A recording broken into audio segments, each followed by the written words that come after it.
In this video, I'm gonna be walking you through the different type of owners you could potentially work with. So here are the different types of owners. Obviously, I made up some funny names for them, but we have Anxious Annie. Anxious Annie is an owner who looks over everything you do. They're constantly communicating with you. They want to basically be in the business too. They just also want you there. Now, these are the most annoying people to work with because I'll show you the other people soon. But you don't want someone who's gonna be over your shoulder, looking at everything you do. That's just not fun for anybody. So if your job's to co-host, their job is to not co-host. That's how I look at it. Um, so I don't like working with anxious Annies personally, but that's that. Then we have Cool Chad. I really like Cool Chads. They're my favorite because all they care about is that the property's getting booked and they're making money, they're happy. And then that's all good.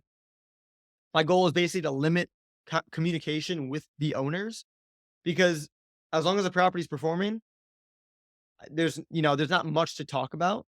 So I like the cool chads that listen. Hey, if I'm getting paid, I'm getting my money. We're cool. Then we have Mild Millie. She's in between Annie and Chad, and she basically communicates with you a few times per month.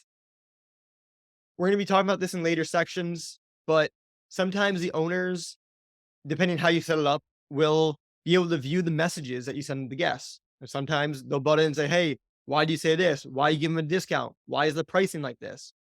As long as it's only a couple times per month, they're in the mild Millie category, and that's fine. At the end of the day, well, it's fine for me. It's totally up to you of what owners you want to work with.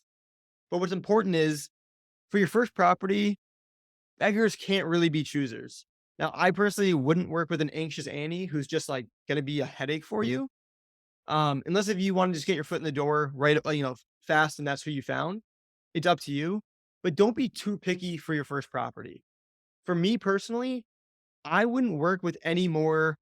I would only work with cool chads from now on. Definitely not going to work with anxious Annies.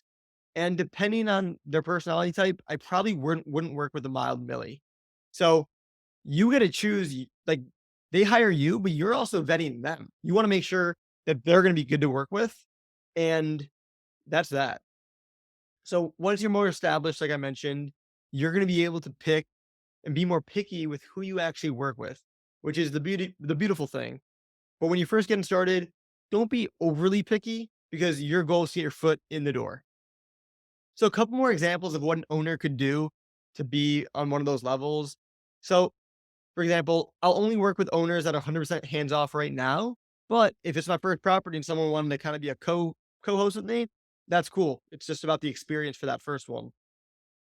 Also, I'll only work with owners that pay me a high setup fee now, which is a setup fee. We're going to talk about this later. But if it's my first co-hosting property, I would take a lower fee up front because I want to get my foot in the door. Again, this first one is all about getting your foot in the door.